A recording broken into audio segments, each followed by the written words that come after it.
Welcome into a Week 10 offensive breakdown of the Green Bay Packers. They fall 7-10 against the Philadelphia Eagles. It was a tough game for this Packers offense, especially for Jordan Love and this offensive line. They had really, really bad days, and we'll see that in the film. Overall, the game was a good defensive battle. Very low scoring, 0-0 at half. All 17 points of this game in the second half. But we're going to look at the Packers offense in this video and obviously the Eagles defense as well. So let's see how they performed in this one. Very first thing that we're going to look at is this offensive line and the Eagles defensive line, which was causing a ton of issues for the Packers. And here I've circled Jalen Carter, and you're just going to watch him in the run game on this 1-yard run. And we'll see it from the other angle as well. Here he is, just one-on-one with Jordan Morgan, and it just gives him a little swipe by and is able to make a play on Jacobs. So this was a mismatch the entire game from this Eagles defensive front.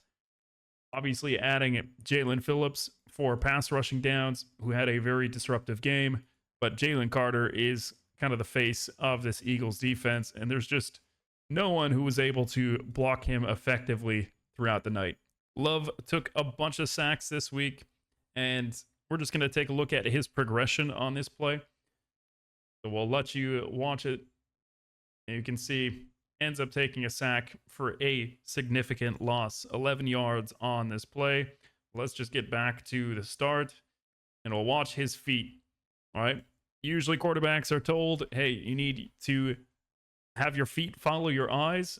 So we'll watch it here. What's his progression?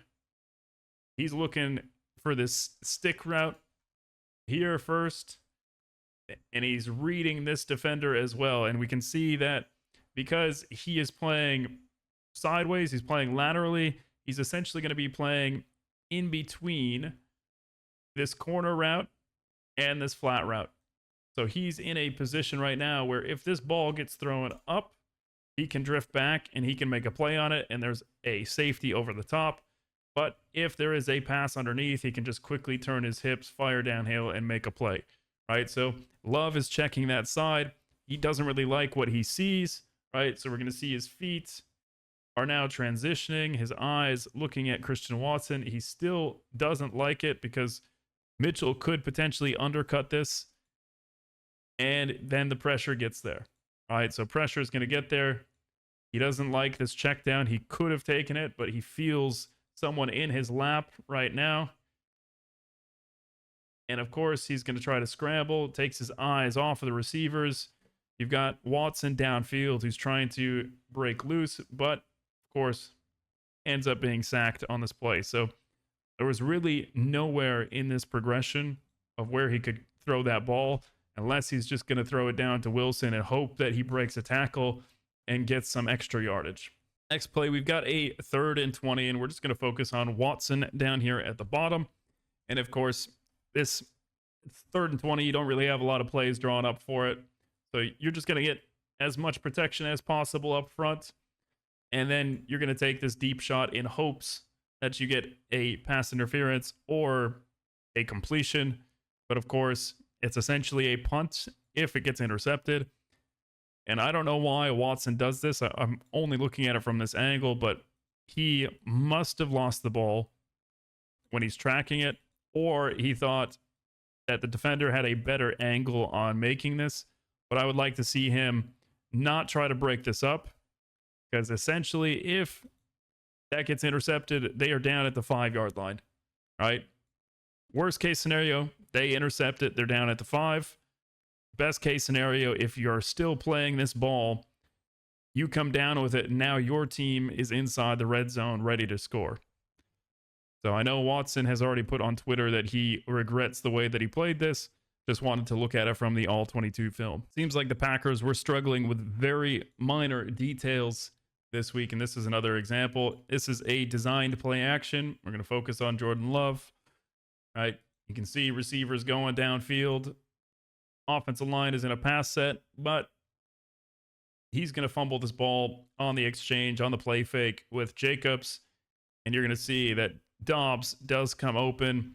They have essentially a cover one shell, right? Cover three, one high safety, and he's just going to hit this deep curl and sit in that zone. So that could have potentially been a nice explosive play on a 1st and 10, but instead you fumble the exchange on a play fake, and you're not helping your offense get positive yards. Next play, the outside run game was working, but it wasn't utilized very often. And here we're going to see Josh Wiley come in at tight end. And you got a nice little toss play off the edge. Decent blocks up front. And a nice 12-yard gain for this Packers offense. So I'm not quite sure why they weren't running outside more often. There's another run that we'll look at later on outside, because they are pretty stout up front in the middle.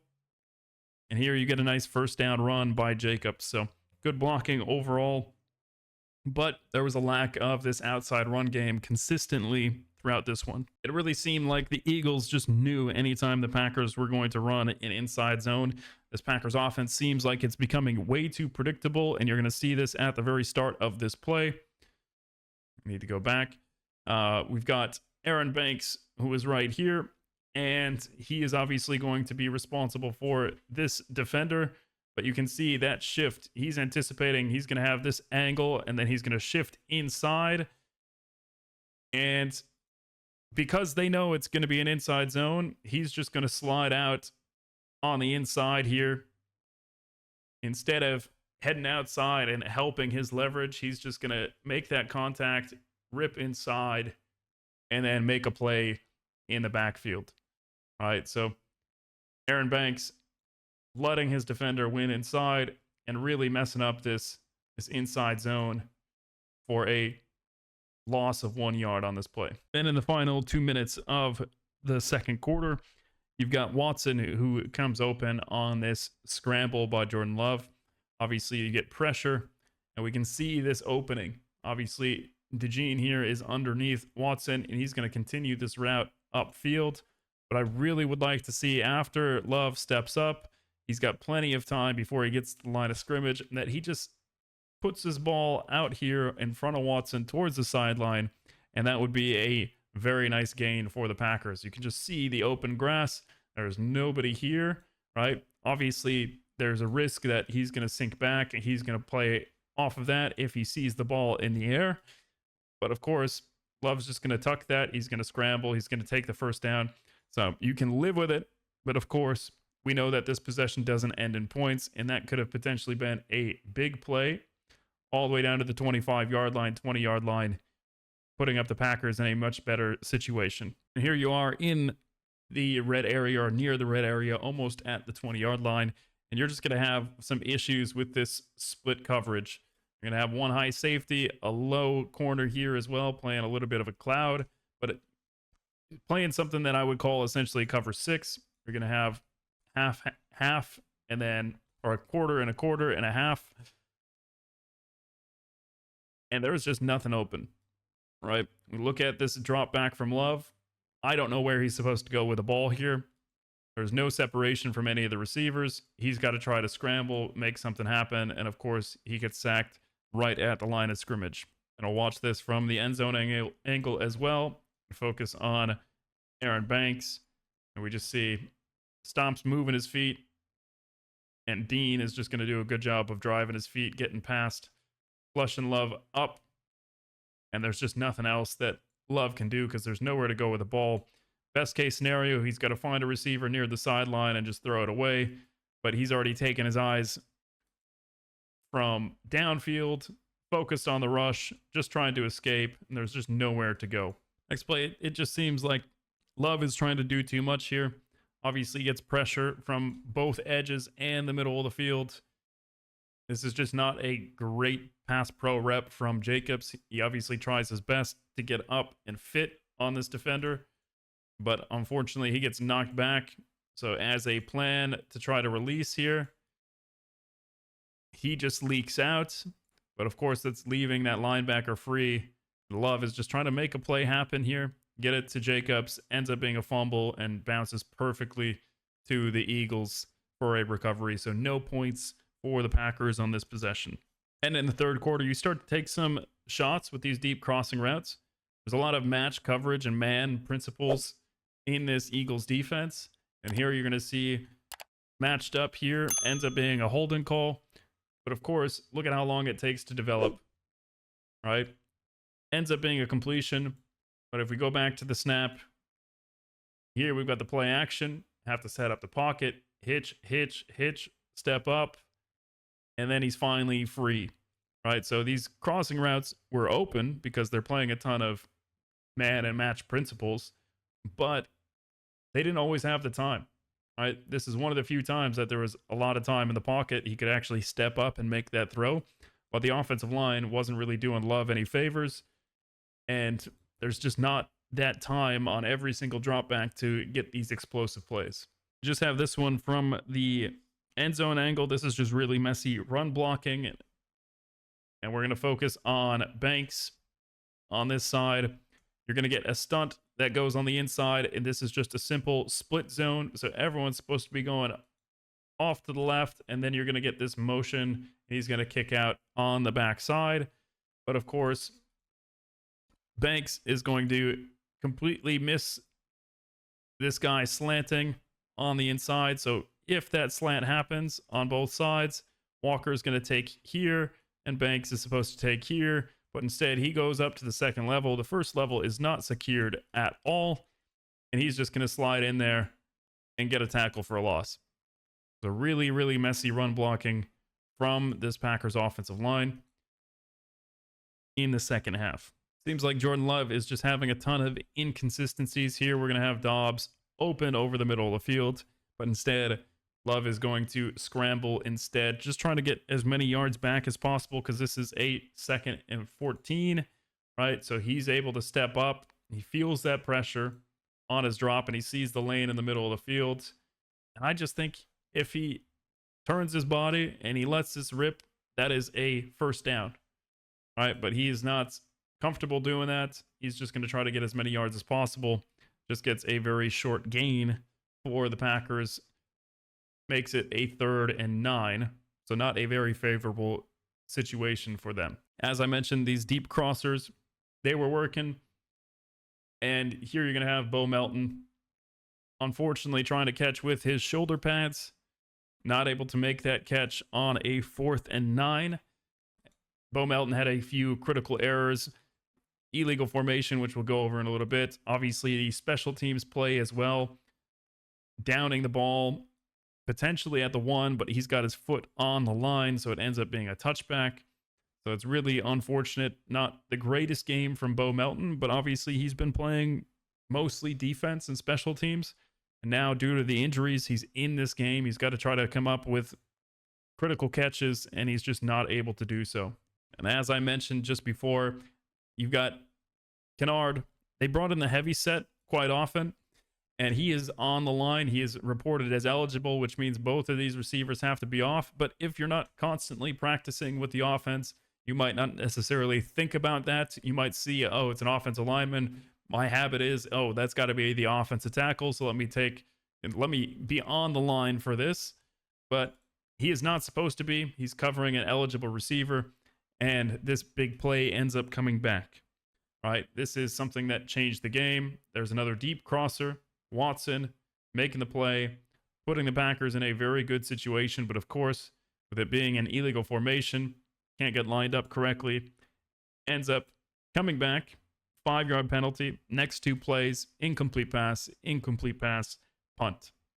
All right, so lots of momentum shifters just from procedural errors of getting lined up properly. Next play, we're just going to focus on Josh Jacobs, and this is just all effort on his part. Got an inside run, just driving those legs, able to get a touchdown, put the Packers on the board. This makes it 7-10, so keeps the Packers within reach if they're able to add a score later in the game. But of course, we know that they don't do that, so spoiler alert, they don't put up any more points. But that is great effort by Josh Jacobs as usual, within inside the 10-yard line. He's going to make sure that he gets across the goal line. And we'll just watch it briefly from the other angle. The offensive line is not really doing him many favors. You can see Jalen Carter causing issues again with a little bit of a swim move on Morgan. Ends up helping a little bit of getting a seal on Campbell, but of course, Josh Jacobs just going to drive in, get that ball across for a touchdown. Not too sure about the play calling here on this final drive, or second to last drive. Starting out, Eagles have played a lot of man and match coverage, and here you're going to ask them run a stick route against it. I think the principles of this offense, here you're going to have him come across, he's going to sit down and stick, and then you've got the flat. Normally, this play is going to be good against zone, not so great against man.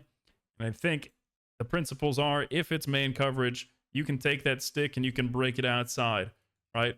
You can see the timing is not there with Wicks, who's been off, right? He's been injured, hasn't practiced a lot. That timing isn't there with Love. The expectation of him turning inside on this stick is just not there. And of course, you've got on the backside essentially a long dagger concept of clearing and then trying to get over the middle of the field. So he's just trying to take that quick, easy 5 yards, move the ball out of this red area.